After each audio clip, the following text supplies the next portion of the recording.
For the record, I'm a hard-ass supporter of the welfare state and radical taxation of billionaires. I believe the creative potential of human beings will be multiplied if they have the option of not working, or at least not working as much as they do now. And I believe in shorter work week. I believe in basic income. I believe enough free time for people to learn new skills. I believe in free childcare to free up mothers. And I believe in taxing the shit out of the ultra rich. Basically the whole package. And all these are not fantasy.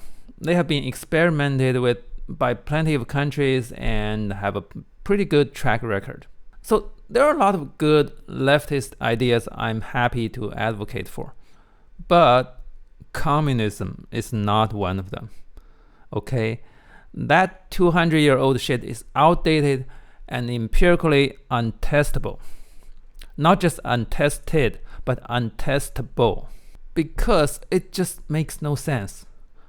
You guys need to stop wasting your time on Karl Marx. I don't dislike the guy, but his theory was a mess. I can assure you I know this stuff. When I was a kid back in China, Marxism was a required course throughout middle school and high school. My kids asked me and my wife, why you guys have so many insider jokes that we don't understand? I was like, because those are communist terminologies. How do I translate them to you? Do you know what a cadre is?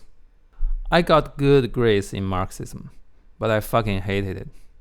The more I read it, the more confused I got. If you look at the communist system described by Marx and those practiced by Lenin, Stalin, and Mao, they were not just different, but outright opposite.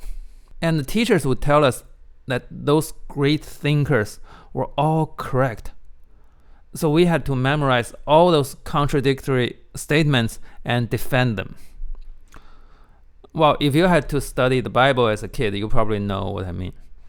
If you believe in both Marx and Stalin at the same time, it's like believing Jesus and Trump at the same time. You're just kidding yourself. You're attracted by this fancy idea and you want it to be represented by a powerful figure. So you allow that powerful figure to interpret that idea any way he wants. It's not healthy. You're just blinded by the halo of the strong man, so you're confusing power with evidence. Let's start with Marx's definition of communism. It's vague as hell, so I don't even want to entertain it. But for the sake of the argument, let's see what Marx said. He claimed that a communist society would be stateless, moneyless, and classless. And he said people would contribute their labor voluntarily based on their ability and then receive goods and services based on their needs. Oh God, where do I start? Stateless, okay? So there will be no cops. Sounds great. But who am I gonna call if I see a rapist? Are you telling me that people will be so happy under communism that they will no longer commit sex crimes? How? You give everyone a sex robot or something? And don't forget that sex crimes are not about sex. They are about power. There are always fuckers who want to assert their power over other human beings, so robots won't satisfy them. What about drugs? No drug enforcement at all? It's stateless, right? So heroin and fentanyl and everything are just free.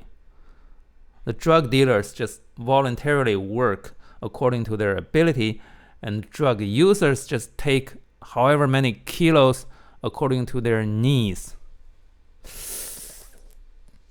And the moneyless? So what if I want some excessive stuff? Say I want 100 cats and 1 yak for each of them. Can I just request them from my commune? If there's no monetary constraint, who's gonna say no to me? How do you prove they're not part of my needs? Marx didn't answer any of these questions. He just painted this vague picture of a heavenly economic rapture, and you guys actually think it will happen? Have you lost your mind? Someone once told me that ants are essentially communist. He asked me if ants can cooperate with each other without conflict and punishment, why can't we?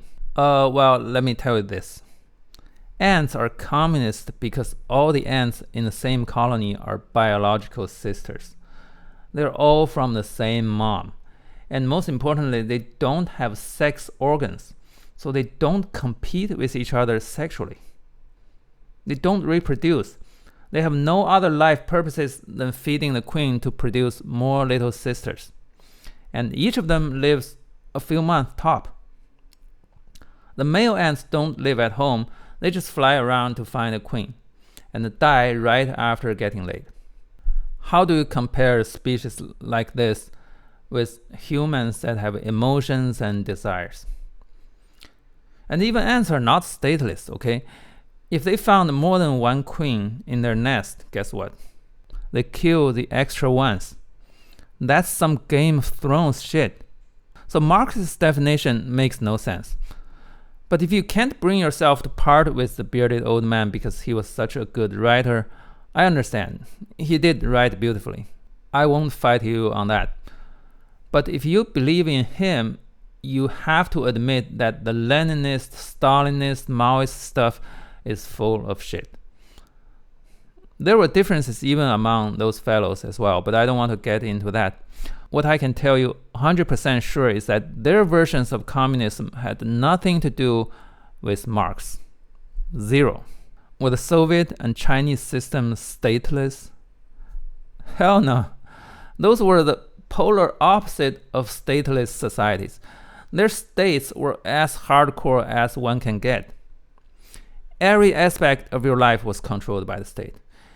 You couldn't even move or change jobs without the approval of the state. How was that Marxist? Old Marx would be rolling in his grave if he knew how easy it was for Stalin to execute someone for not clapping enough. Were those countries moneyless? No, they weren't. Not only there was money, but there were multiple kinds. This is called a 粮票, meaning a food ration ticket. In China's communist years, you need both money and the ration tickets to buy food. And rural residents didn't even have the ration tickets because they were not supposed to buy food. They had to either plant stuff themselves or maybe occasionally receive some cooking oil from their village communes. That's it. You want some crackers? No, sir. You ain't have no food tickets. So those communist countries were not moneyless. Were they classless? Oh God, no. They were made of nothing but classes. All the cadres, meaning office holders, had ranks. And all the blue-collar workers also had ranks. Everyone's salaries, housing, and healthcare all depended on their ranks. Rural workers didn't have ranks because they didn't have nothing. You call that Marxism? Really? Give me one quote from Marx saying that communism means putting people in lifelong ranks. The Stalinist and Maoist distribution was not from each according to their abilities to each according to their needs. Their distribution was from each according to their job assignments to each according to their ranks. Those were modern industrialized caste systems. If you insist on following Marx, fine. But that means you need to denounce Stalin and Mao, okay? They were basically stealing old Marxist terminology to do something entirely different. Marx was dreaming about a society without a violent state machine. Stalin was implementing a society with nothing but a violent state machine. It was like the evangelicals telling you that Christianity is about kicking out the immigrants. They're gaslighting you. Basically, Marx and Stalin were both wrong, but they were wrong in opposite directions. A sound mind can't possibly believe in both. So come back and debate with me when you decide which version of communism you choose, but it can't be both. Oh, and a word to the conservatives. The Northern European welfare states are not communist.